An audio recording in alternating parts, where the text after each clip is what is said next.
Now the town I will not say Hope International. They get a pass. Because I Hope International. Now Hope una get so. Those are one. At least okay, you say uno di nosa, uno say uno di nosa, those are one. It's not good. The last game. I Champions League with the guy so far now. Who's somebody champion? You are not champion. Now my leader, I go to my leader. Liverpool make more sponsor. Liverpool make more sponsor. You are baby. No, I don't. You just carry down this football. Just carry them there. That's it. Go on.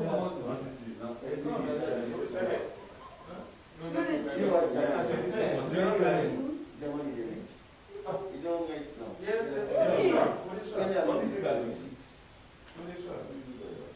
No, you know about DSTV, you know my channel. You have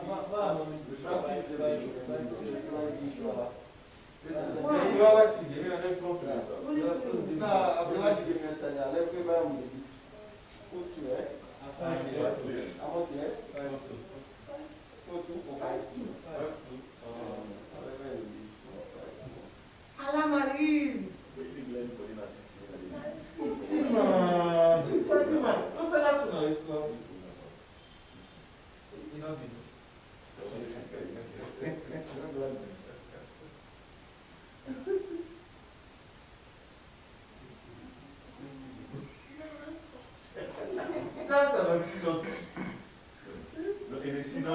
Yes, because it confused me. So I listen like this. Yeah, No one like this that's kind of you reflect. get three ways for this. So yeah, it's useful. You get three ways like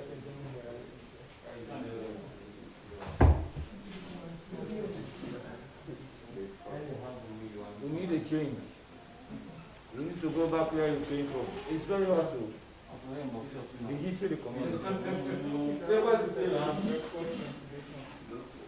It's not exactly. Anyway, only 41. Yeah, so say no, I come like lights now. Can I go right up?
Precious.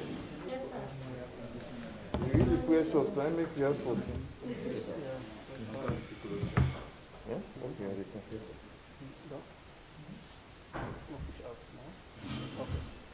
Emmanuel, give me one. Yeah? You okay now?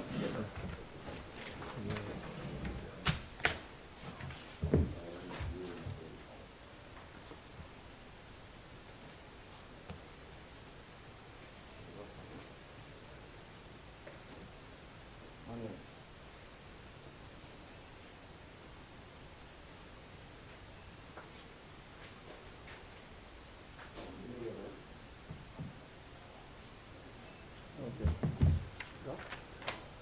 So once I give the basic statistics, I'll go over to you for cumulative and 24-hour test.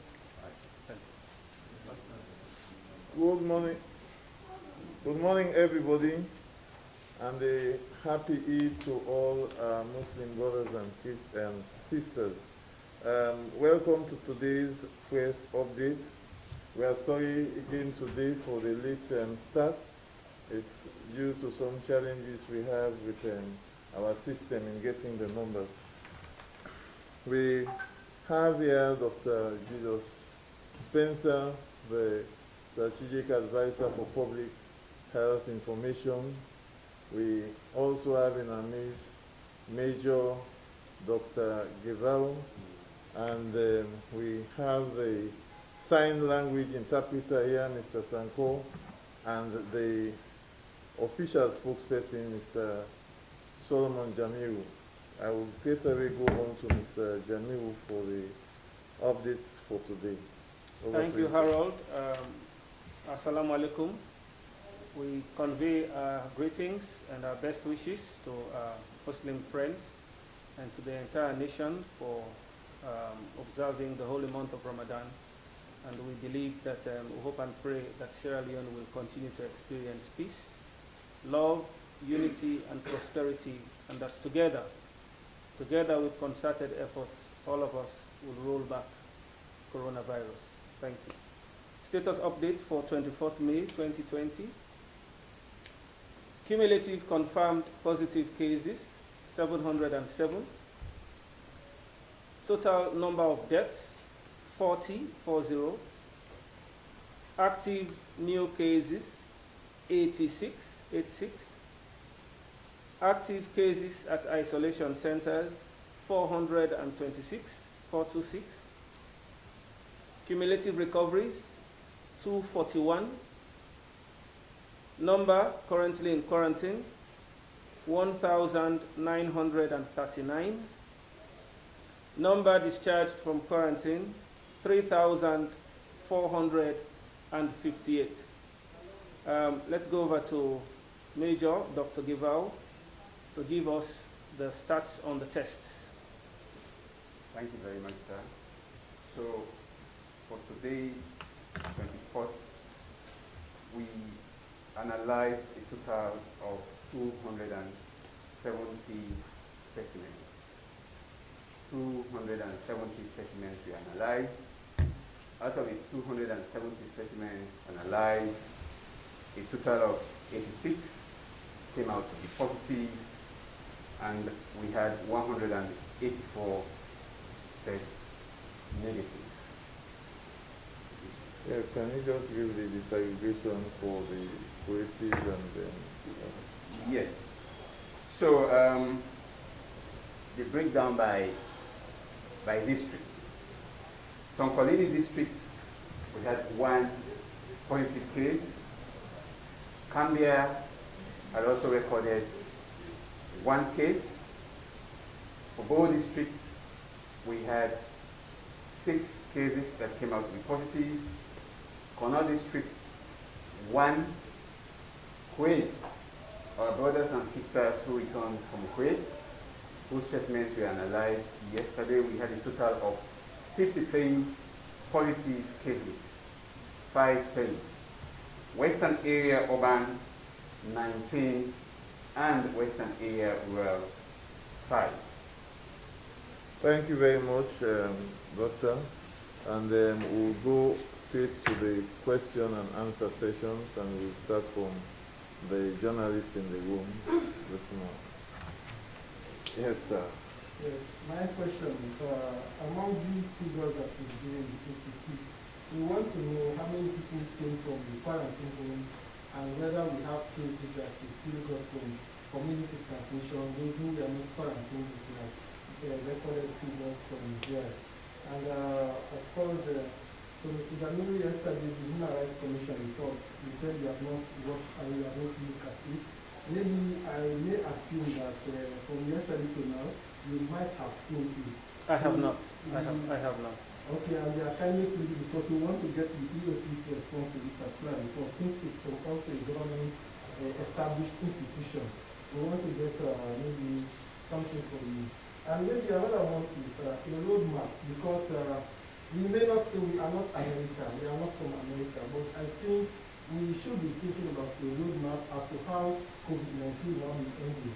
Maybe the partial lockdown has been on for a very long time, drivers are suffering and several people are suffering. So now, let's have a roadmap from EOC. Let's say we want to know what is EOC going to be.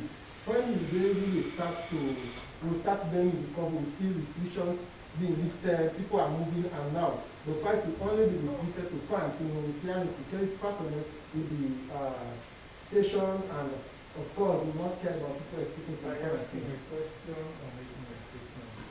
I am also making a point and then asking a question. Now we want to see when we, what is the clear roadmap, because we cannot be in like we are just fighting. We have been saying EOC has been established. Now today we are hearing from, yes sir, we are hearing today that Gambia has recorded a peace, and we are still expecting a partial lockdown. So now let's have a roadmap as to how long this. Are you expecting a partial lockdown? No, there is a partial lockdown. That is this inter-district connection. No, you said you are expecting. No, I said we now have a partial lockdown. Please, can you be brief with Can your you just question? give us the question? So Please be brief. Yes, let EOC give us a roadmap. We want to get a roadmap from the EOC as to how. Please. That's not a question. Okay, next person. Yes, thank you. Gracious over West Africa, 2 questions. We heard that the face masks are going to be mandatory starting in June. And so one would like to know what are the penalties put in place for people that do not comply. And secondly, 18 new cases from the correctional center. We've heard, we've seen on social media. We'd like to confirm if that's it from the EOC. Pardon me? 18 from correctional center, and they're presently at the former special court. Special court, Yeah, yes. So we'd like to just verify. Yes. Okay, any other from the room? Otherwise, we'll go to the virtual platform, and we have Lamana and Samuel Bandi. Okay, I will take Samuel first. Samuel?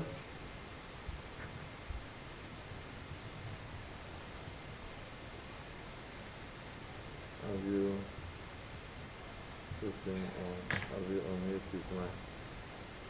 Samuel?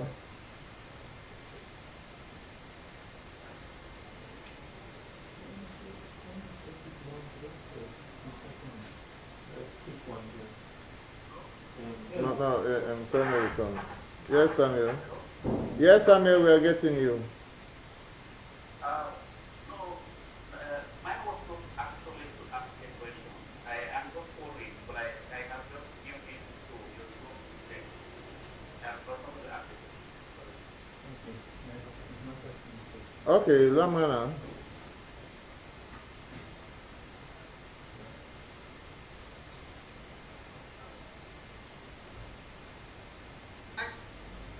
Okay. I want to clarify the 53 cases. Is it that they came in with their test result already and a second test was done on them, or the test was done there on them? And also, I want to clarify an issue.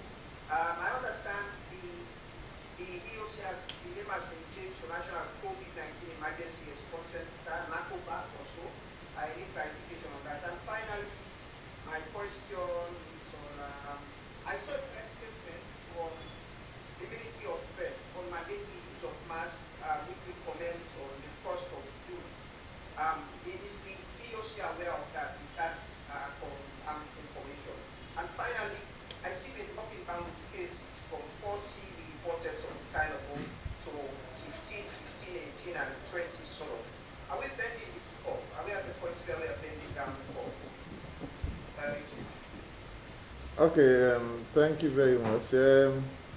For the press statement from the Ministry of Health, yes, the EOC is aware of it.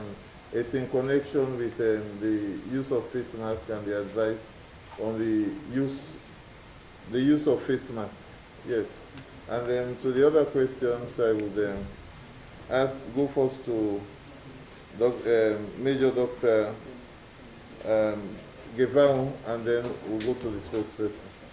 Yes, I think I want to respond to Lamana's question. He asked that whether the 53 cases from Queen, whether they actually came in with their test results or whether this 53 positive cases are actually new tests done here. Definitely, yesterday we actually saw 84 of those who returned from Queen. So these are new tests, new cases we are swabbed. 84. Since we are releasing results in a very timely manner and we are analyzing in batch, for today we have been able to analyze 70 of those swabs that were collected yesterday. So of the 70 that we've analyzed so far, we have a total of 53 coming out to be positive. So it is very likely that probably when we finish analyzing the total of swabs that were collected yesterday, it's very likely that we'll have more positive results coming from those particular set of people. And you also asked whether, somebody asked from the room whether we have up to 18 people from correctional center who tested positive. Well, at this point, I will not be able to ascertain the correct figures. All I know is we have few inmates. I mean, according to what the need of case management, Dr. Sivali mentioned the last time. So I cannot give you figures off record, but I know that we have a few inmates who have been tested positive and they are on treatment. So far, I think.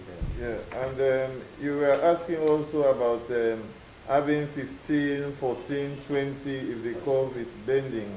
If we have like almost the same number, which is not statistically with no statistical significant difference, like 15, 14, and so on. In epidemiological terms, it's called a plateau. That is like a steady, you know, in going on, you know, like a table-like, but that is not actually bending the curve. I think, but Dr. Gevao can also talk on that. Yes, in terms of this curve, I think this is something we have explained over and again.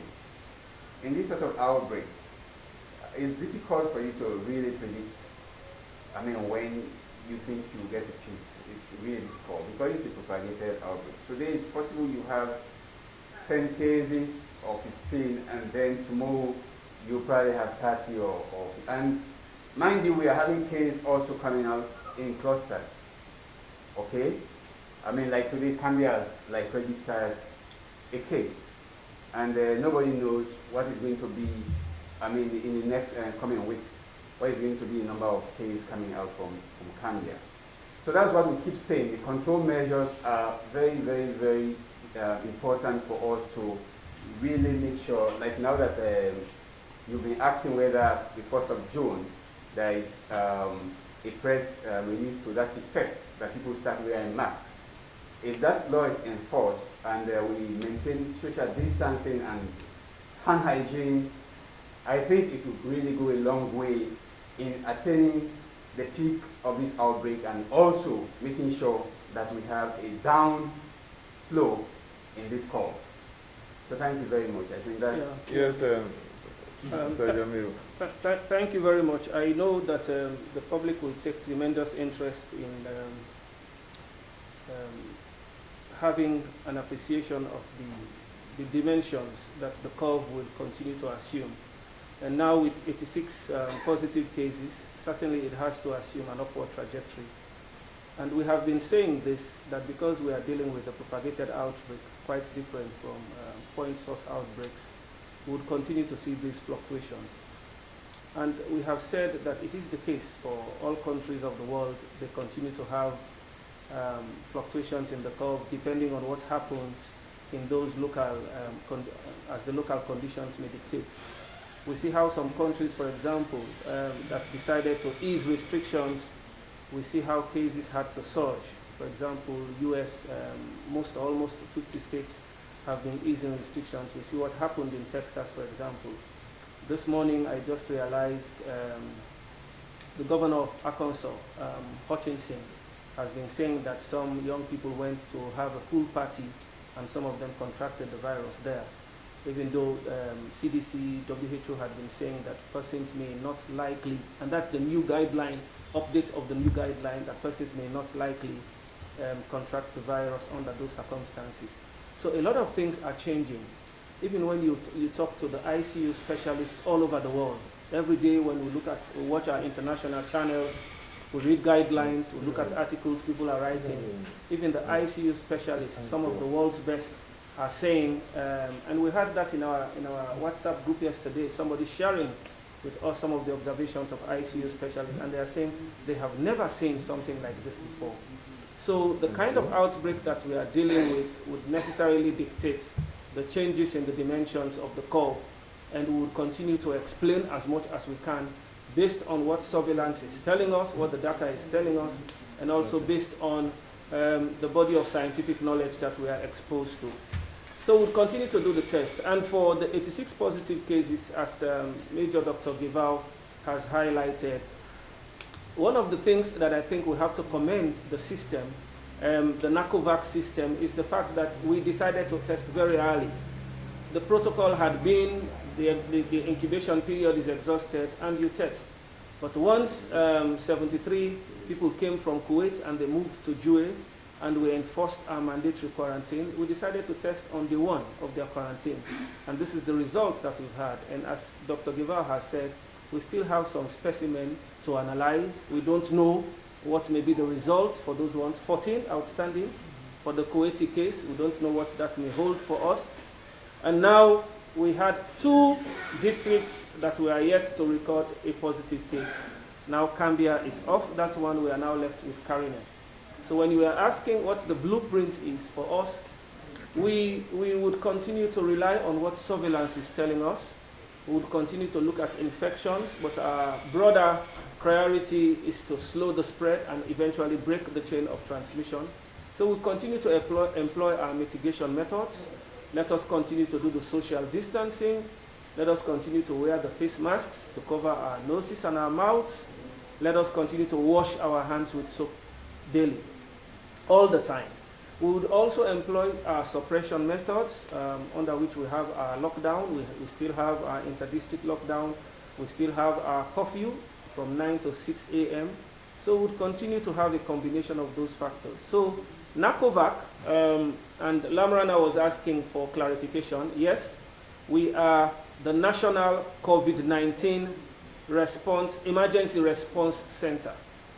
When we were at Cochrane, when the operations was done, when we had the operations from Cochrane, because you have the Emergency Operations Center at Cochrane, which had operated really before we had coronavirus, so we used to call it EOC, because that's the facility at Cochrane. So now we only have few elements of the operations at the EOC, but the overall response is called the National COVID-19 Emergency Response Center. That is the name. So that is why even for our daily updates from now onwards, you would see that inscription on our update. So the blueprint is very clear. But as we have said, what we want to have is reciprocity. What we want to have is to have a marriage along the bridge between what the government does under the framework, within the framework of the National COVID-19 Emergency Response Center, and what we expect from members of the public, that we adhere to the guidelines. Now we are rolling out an important phase of our campaign under the pillar Risk Communication and Social Mobilization, specifically targeting the Western area and focusing on the use of face masks and social distancing. That campaign has kicked off today. So we are going into different communities in the Western area. After that, we want to come back to the drawing board and analyze, assess what has happened. Because for us, we want to send out the message. We are in the business of disseminating the message, life-saving messages to our people. We just don't want them to hear the message and understand the message. Our ultimate objective is to have behavioral change. We have not been used to this, perhaps with the exception of Dr. Givao, who is a medical doctor. We have not been wearing face masks. You know, Sierra Leoneans, Africa, the world at large, social distancing, it's a new normal for all of us. When we wear the face mask, it gives some kind of inconvenience, which the strategic advisor has always been talking about. But it is important for all of us to embrace this new normal so that we beat this terrible disease, you know. And importantly, as we are fighting coronavirus, indirectly we are fighting other diseases as well. There was a research done in Hong Kong recently that proved that whilst enforcing social distancing and the use of face masks, the rate of hospitalization for influenza reduced drastically. The number of people who used to access hospitals for influenza reduced. So for other diseases that we are grappling with, that we are contending with in Sierra Leone, we may end up, when the research would eventually be done, perhaps the result would show that we have been able to address other diseases spread as well. So as NACOVAC, and that is the acronym, we would continue to take such measures that are necessary, that are desirable, that are appropriate under the given circumstances. And we would continue to listen to those we are supposed to listen to, the World Health Organization, the Africa CDC, the West African Health Organization, our Ministry of Health, our stakeholders will continue to listen, because we also see changes in guidelines. They update the guidelines. Yesterday, Dr. Spencer, I was going through some of the guidelines, and the CDC was updating and saying that it is now less likely that people may be infected from surfaces. So they continue to change those guidelines, and as those guidelines change, we are also here willing to listen to our experts and see what modifications that we could have, especially when we communicate risks. As the guidelines keep changing, we should also be in a position to do those reviews, you know, to suit the current context. So let the public rest assured that yes, NACOVAC is on top of this. We would continue to deploy resources within the context of surveillance. We would continue our mitigation efforts. We would continue our suppression efforts. But at the end of the day, we count on Sierra Leoneans not only to hear this message, not only to understand this message, but let us see the changes reflect in our behavior. That is the only way we can beat this. Yes, Dr. Spencer. I'll just add on the campaign that I started today. What we are trying to do is to deploy scientific methods in what we are doing. We are not just going to be guessing. We are not just going to use knee-jerk reactions. You talk about enforcing. Well, we have to be very clear. What is the enforcement going to entail? Are we going to start arresting people walking on the streets who don't have face masks? What do we mean by enforcement? So what we are doing at NACOVAC is a study is currently being done. A rapid survey is being done to determine what the current attitude and practice is in relation to masks and social distancing. We are doing a 2-week campaign, which is a huge campaign. Mobilizers on the streets, in communities, going to shops, going to markets, sound trucks deployed, video trucks deployed, all of that for 2 weeks. We are going to do a massive campaign. One, to get people to understand why they need to use the face masks and use them properly. Because if you go along the streets, many people have face masks on, but most of them are not wearing them properly. They are not covering their nose all the time. And if you have a face mask and you don't cover your nose, you may as well not wear it at all. It's not helping you. So we want people to understand why they need to use the face mask so that they will do it voluntarily. We don't want to get into the business of enforcement. We want people to voluntarily use the face mask and use it properly. So we're in that process. At the end of the 2 weeks, we are going to do another rapid survey to find out whether there has been a change of attitude and behavior in relation to face masks and social distancing. If there hasn't, or if it has not got to the level we expect it to get to, we will deploy other methods of communication and social mobilization. But obviously, some enforcement will have to take place. It will be graded. We've talked about the public officials are supposed to be mandatorily using face masks in all public buildings, etc. we can grade it. We'll tell you when the time is right, how we are going to go about it, so that ultimately we'll get everybody using the face mask properly and consistently. Because we are convinced that the only way we can control the spread of this virus is through the preventive measures, which includes face masks. Face masks have turned out to be, in terms of the general belief across the world, as to be key to be able to prevent the spread of the virus. Because our medical facilities are coming under strain. Even in the most advanced countries, they are coming under strain. And this talk about lockdown, let's stop that. There is no, as at now, there is no intention to do a lockdown, because if you're doing a lockdown, it has to be to achieve a specific objective. You cannot just do a lockdown for the sake of being locked down because other people are doing lockdowns. Right now, there is work going on, consultations being held, to come up with the strategy, a clear strategy as to how to, we call it bend the curve. The question is, how are we going to bend the curve? What do we need to do to bend the curve? It has to do with testing. It has to do with isolation. It has to do with a lot of things. So that work is being done, and hopefully in the next few days we'll have more clarity on exactly what are we going to do. But for now, we are working on the preventive measures to ensure that we can reduce the spread, and then we'll be able to bend the curve. But if people are not using masks, then it's going to be difficult. Out of 84 people tested, currently we've had the result 53 are positive. Who knows how many others will be positive?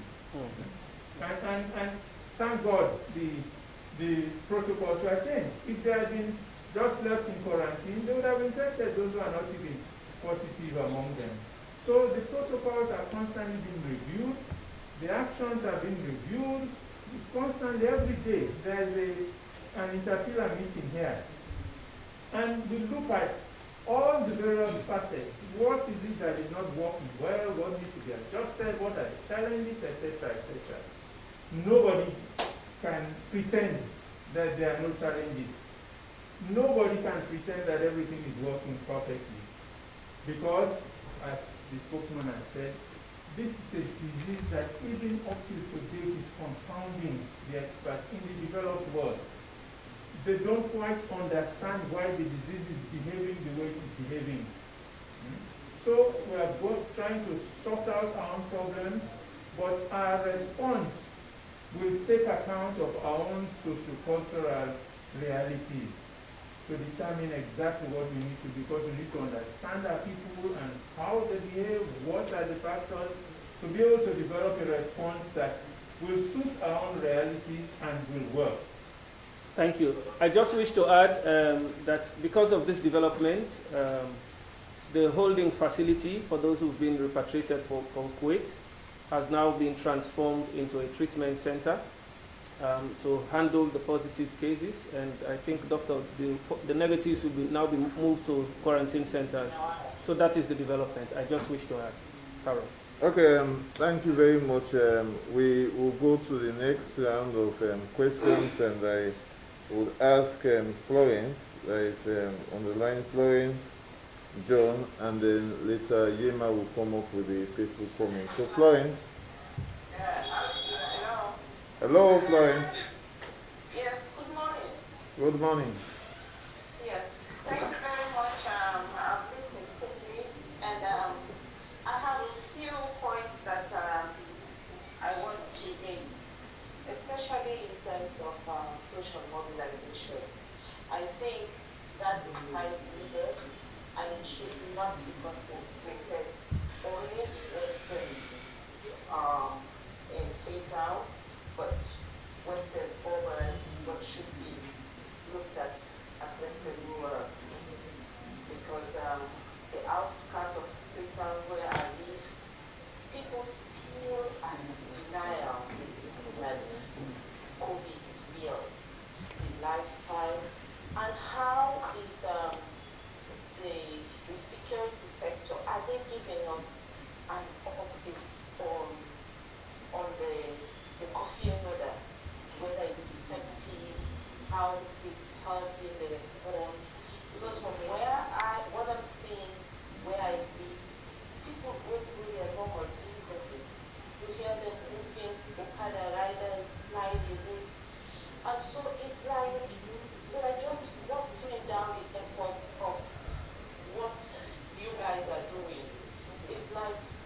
it's not concerted efforts.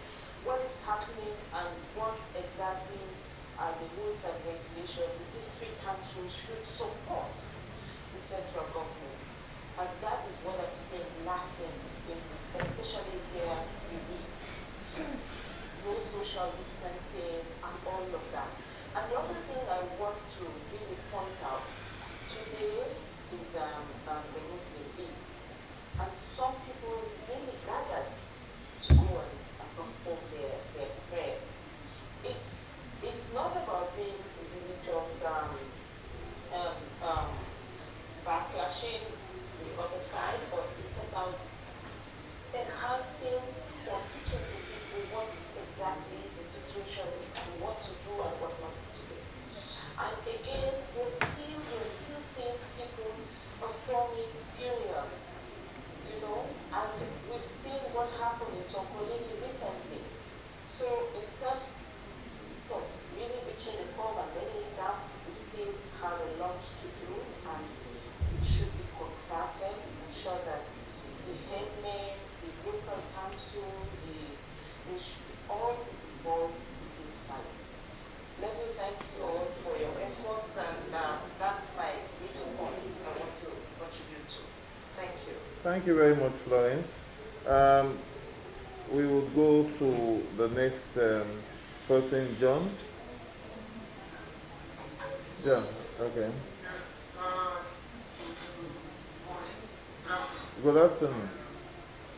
Thank you very much for updating us. Now, I've been going through the figures, and I noticed, as you mentioned, that 270 tests were done in the past 24 hours. Now, previously, as a last week, can the others speak? Emmanuel, no, can you mute the other mic? Emmanuel, can you mute your other mic? Please unmute your mic if you are not speaking. Sorry, mute your mic if you are not speaking. Put your mic on mute, please. Yeah, Emmanuel, yeah. Okay, so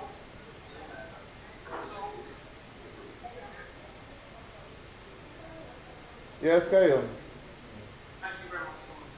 I was saying in the past week or two, you've been doing an average of 120 tests a day. But just today, just announced that the number of tests done in a single day, 24 hours, to 270. Is that a new approach? Are you going to be able to keep up with that pace? Remember the other day now, you said that for every single test, probably the case, there's going to be, there will be the test done to ascertain the actual status of the problem in case. Now, is that a new approach? Are you going to see additional tests done? Are you going to stay within that bracket to ensure that the test that you do every day not go below 270? That's one. Number two, is it that you are now zooming in and doing more strategic tests? Because, I mean, from the report is indicated that you mentioned that the returnees you are brought in had tests done immediately. You had additional tests of the prisoners, correctional center law. Are you now going to be zooming in on those ones? When are you going to get the sample done or test done? For instance, frontline workers, when are you going to get the test for that nature done? That's one part of my question. The second aspect has to do with the masking campaign. Now, we are concerned that what you put in should be oxygen, not carbon monoxide. Once you have your face mask on, there's a potential that you could be recycling the air that you breathe, which is carbon monoxide. Now, my question is, I know masking has worked in several countries. For instance, I think it was in the Czech Republic. It worked phenomenally well. We're enforcing a law or enforcing the public places that have the masks on. I'm going to ask, how often is using the mask when they go out to public places? Secondly, how long should those masks be worn? Because medical practitioners, doctors will tell you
Okay, thank you very much, John, for your points. We'll address that.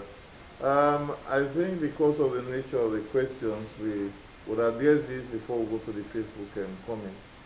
Okay.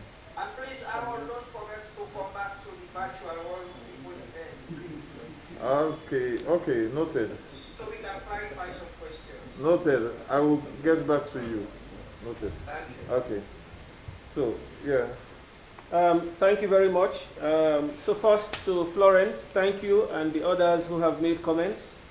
So on social mobilization and the rolling out of another layer of our campaign, we are actually targeting the entire western area, not just urban. Am I right, Harold? Yes, urban and rural. Urban and rural, we are targeting them. Western area is clearly the hot spot, and so we are focusing on the western area.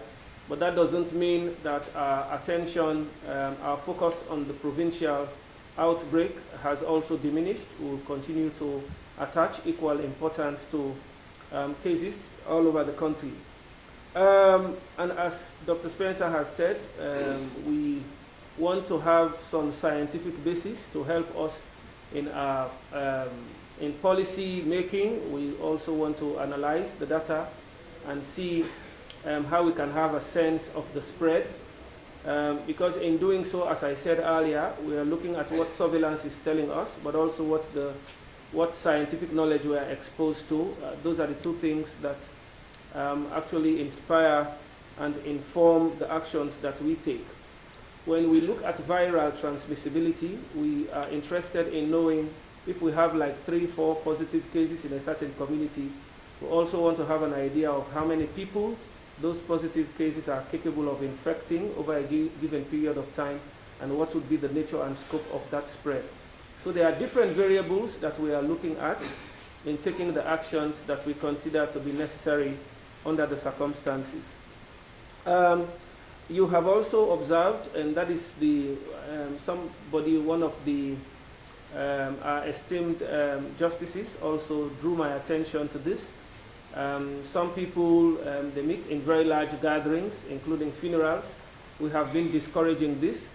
We have always said, even if it means naming your child, if it means a funeral procession, social distancing has no modification. It's something that we have advised to be applicable across the board, and we continue to encourage, like Dr. Spencer has said, not necessarily having recourse to somebody holding a belt to flog you, or trying to get you, to compel you to submission.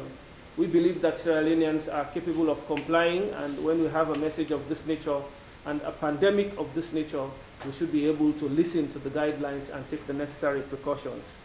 So, but the good thing is that we are engaging the Interreligious Council now, and we have started meeting with them, and we are looking at a very beautiful proposal on how we can widen and deepen public education around COVID-19. So we believe that the narrative around the concerns that you have raised would begin to change with this very important intervention. Will NACOVAC be testing more? We are fully aware of what the current protocol is, that we continue to test the ones that need to be tested, which means once we identify a positive case, we activate the protocol on testing. Once we identify a positive case, we activate the protocol on testing. We do our line listing. We identify our primary and secondary contacts. The primary contacts we test upon exhaustion of the incubation period, and for secondary contacts, those who show signs and symptoms would be tested. When we had the 3 days lockdown, we attempted to do some sample testing in communities, especially in the western area that we consider to be the hotspots. In some countries, they are also now doing what we call antibody tests. For us, we are doing the molecular swab, which implies we take particles from the area of your body, the intersection between your nose and the throat. We take those particles and they are analyzed. That is what we are doing. Some countries are doing antibody tests, which are blood samples. What we are doing currently, which is the molecular swab, we are using it to establish if somebody has the virus. The antibody test will not tell us if somebody has the virus. It will tell us if somebody had the virus, for example, or somebody has recovered from it, which means all of us sitting around this table, it's possible that we had this virus at some point and we even recovered without knowing it. So antibody tests are also applicable. Those are the two dominant testing paths. So I think it's important at this point, with the evidence of community transmission, it's important to see how we can expand the scope of testing. And we have been discussing this. So we are looking at a situation where we could start going into communities and perhaps identify community leaders and encourage them to come out and voluntarily do tests. And that could inspire others. And I believe that we would succeed in breaking or demystifying this disease. You know, so perhaps get some members of the community to come up and do voluntary testing, and we use that to cascade across the entire country. So yes, the principle situates very well within the thinking of NACOVAC, the need to expand the current scope of our testing, and we would see that would also entail getting more resources to do so, but we would look at it, and I believe that it sits well within the consideration of NACOVAC. How long should masks be worn? Harold is an expert on this one. I'm sure it would please him to speak more about this, but I think John's issue on masks is very important. And perhaps okay. Dr. Guevara would wish to talk about this. Okay, thank you very much. For masks, the N95 or the mask that is used by health workers, we have indicated in a number of occasions that these masks should not be worn by people in a general, by the general public. They should use the ordinary cloth face mask. That is different because the N95 is for health workers going in to do procedures, maybe 20 or at most 30 minutes. It's quite different. And anybody who goes into a public space should make sure that you use the ordinary cloth face mask. And then if you are in your home or in your office alone, you can relax that and you remove your mask. But when someone comes into the office, or when you are more than, when you are not practicing social distances, it is overly important for you to use, the cloth face mask. So that is quite different from the N95 mask, which it is important for health workers to use at a particular time when they are doing, their procedures. So depending on where you are, if you are in a marketplace, or you are in a supermarket, or in a public square, where social distance is not practiced, or where it is difficult in some way to practice social distance, it's imperative that you use the face mask. And if you know you have conditions like asthma or other conditions that you cannot use a face mask, please don't go into public spaces. You can send someone to do your shopping, or it's advisable for you to be at home where physical distance is practiced. That is for the mask. And someone who was talking about social mobilization, the spokesperson has spoken on that. But for now, because we have between Western area and urban, we have about 80% or slightly above, of all the cases in Western and in rural and urban area. That is why we are intensifying, the campaign in the Western area, urban and rural. But that does not mean that the other districts should not practice, the face mask or other, measures. And also, it will also depend on the individual, because we are using, health promotional methods.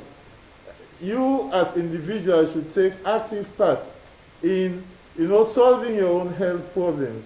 We want to enable people to take, part in solving their problems. And health promotion also looks at healthy public policies. And these policies like face masks, like the one the government is putting, is also very important and also the enabling environment. That is why we are also training communities with this campaign, how to prepare their own face masks, and also to help in distributing some free, face masks. If you know the importance, the reason why you are using face masks, even without any regulations, it will be important. As Mr. Jamilu said, in some settings, they are saying that surface, contamination is not obvious now because they are using face masks. They are also doing hand washing. They are doing cough and sneeze etiquette, and all of these would actually reduce, the surface contamination. Because when you cough or you sneeze, then because this is an heavy droplet, it will fall, especially on rails, on counters, on tables, and on surfaces. That is why. But in communities or in settings where face mask is being worn and other measures, then the surface contamination has reduced considerably. And that also would help in us, for us not to be doing like lockdowns or other restrictions. If we continue to use face masks, then we realize within a short period of time, the incidence of COVID-19 will considerably drop. Face masks in addition to other measures. So it is important for people to also disseminate this message to their peers. It's like what we call each one teach one approach. If you know the importance of face masks, you can tell someone, and that person tells another person. So by the end of the day, the month, the week, everybody would have, started practicing, the use of face masks in addition to other measures, which is overly important in the prevention of COVID-19. Okay. Facebook?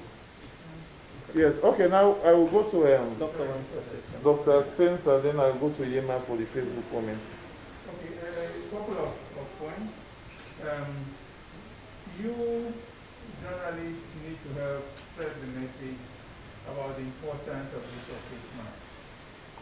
The reason why face masks have become so important in combating this disease is the most important factor is the fact that about 80% of the people who contract the disease either are asymptomatic or they get very mild symptoms. So they don't fall ill to the extent that they even have to go to the hospital. But even those who are asymptomatic, it has been established, can still transmit the virus to others. Now, they may transmit it to people who also end up being asymptomatic, but they may also transmit it to people who have comorbid conditions or whatever the reason is, and they fall seriously ill and even die. Now, none of us knows, as we are here in this room, who has comorbid conditions. So none of us here know if any of us have the virus in us. It could be that quite a few of us are already infected with the virus, but we are asymptomatic. And for me, that is the biggest challenge you have, even to convince people. When I went to the private college community care center, that was the thing they kept complaining about. I'm not sick, I don't feel anything wrong. And when I fall ill, I know that I'm sick, I'm not sick, and you're telling me I have the virus. So that is the fact. Now, if we're all using face masks, we are all protecting each other. Now, you who have the virus, it is said, you will not expel it into the air. You who you don't have the virus will not inhale it. So that is the technique. If you have it, you don't spread it. If you don't have it, you don't get it. So it is very important, the use of face masks. And we all need to, as Harold said, pass on the message. If you see people on the street, somebody you know who is not using a face mask, convince the person to start using a face mask and use it properly. You use yours properly. See me sweating? The face mask is partly responsible for that. It makes my face feel hot. But I still keep it on because I recognize the importance of it. I undergo the discomfort, as the spokesman has said. We are not used to this face mask. In China, they've been used to it because there was these huge pollution issues from time to time. They have to use face masks. We are not used to it, but we have to get used to it. And I think it is going to be the new normal. That as we go along, as it is being said now, there is no guarantee that COVID-19 will go away. It may be with us all the time, like common cold, HIV, etc. So we have to learn to live with it. So let's get used to the face mask. Let's convince others to use the face mask. As has been said, if we all use the face mask, it will help to reduce the spread, help to plateau the curve, and then bend it downwards. When that begins to happen, then restrictions can be relaxed. If we're all using face masks, we don't need lockdown. If we're all using face masks, we can even start services. Everybody going to church is going to use a face mask. Wash hands properly, etc., etc. But if we are not using it, then the chances of the disease spreading further is very rare. So if we want the restrictions to be lifted, let us get into the habit of using face masks, washing our hands properly, maintaining social distance. Then the restrictions can be lifted. Those countries that have lifted the restrictions without that having happened, we see what's happening. Spike in the infections. Thank you very much. We should all be ready to trade our convenience for the good of others. I will go to Yema for the Facebook comments. Yema. Yema, please. Emmanuel, can you unmute for her? Yes, Yema. Thank you, Harold. Yes. Most of the relevant questions have been responded to, and I will just randomly go through the recommendations. And so, one of the recommendations is that you should please repeat the updates again at the end of the first conference. Another recommendation is coming from Dr. Frank Baden, and he's in agreement with Dr. Dino's statement and says universal face masks is the same as a lockdown. And then he has a correction for John saying that people breathe out carbon dioxide and breathe in oxygen and not carbon monoxide. And then there is also strong recommendations coming from the public saying that for a hard lockdown, so they are very scared. So thank you. Okay, thank you very much, Yema. I will go to Precious. Do you have any? Okay, now Lamgana. Lamgana, please. Please. No question, you can actually not answer. I have to carry it back. Unmute it, huh?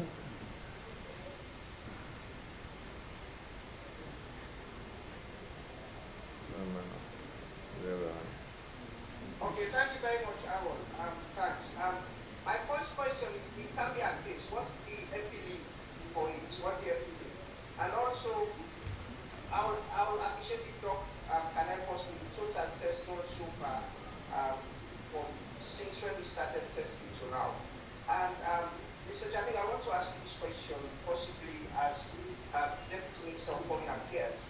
The Sierra Leoneans who came from Kuwait, are they domestic workers who we requested for asking the government to send, or they are individuals who we are in prison and they've been released from prison and we have no option but to accept our citizens from Kuwait?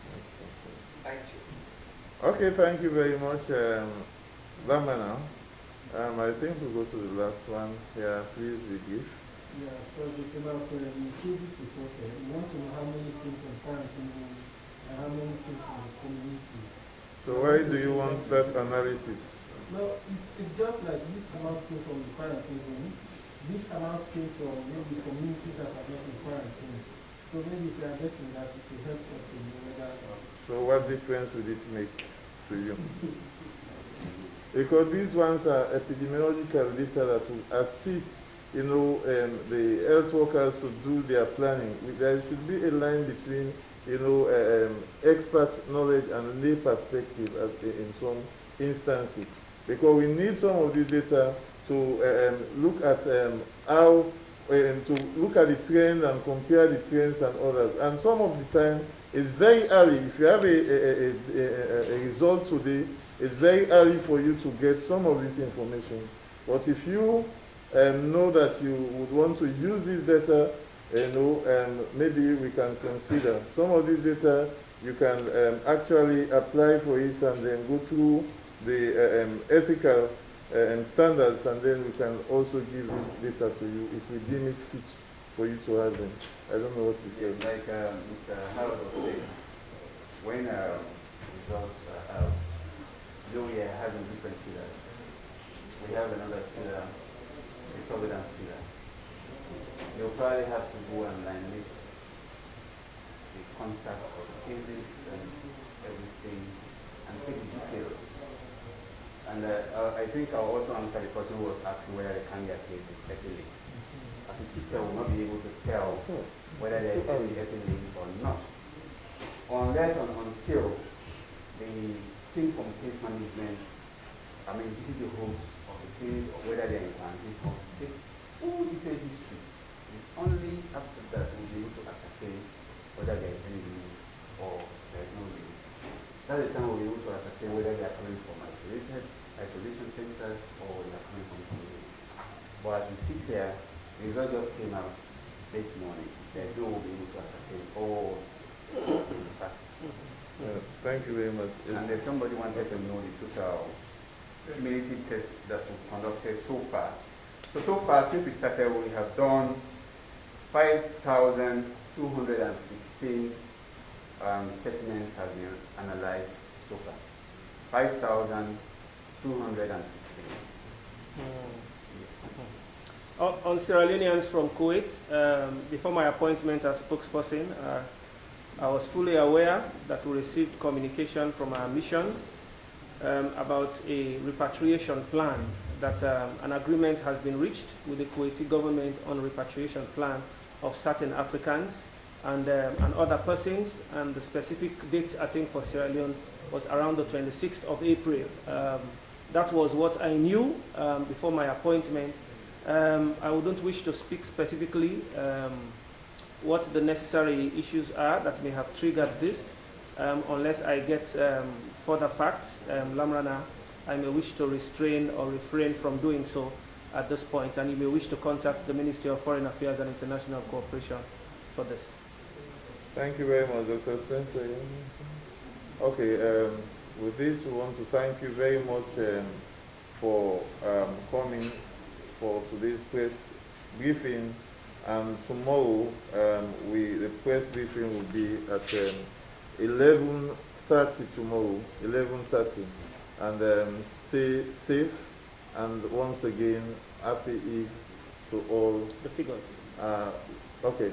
Yes. No, okay. Let me give you the figures before we end.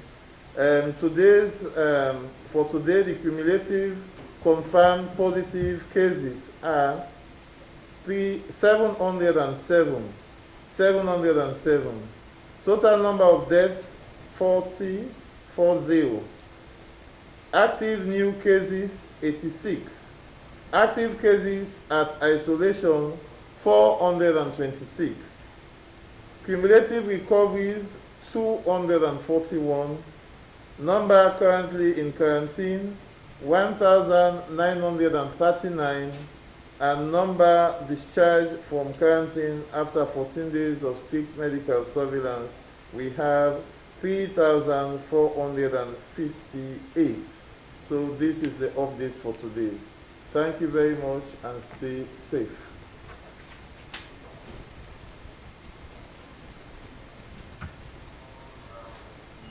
Leave meeting.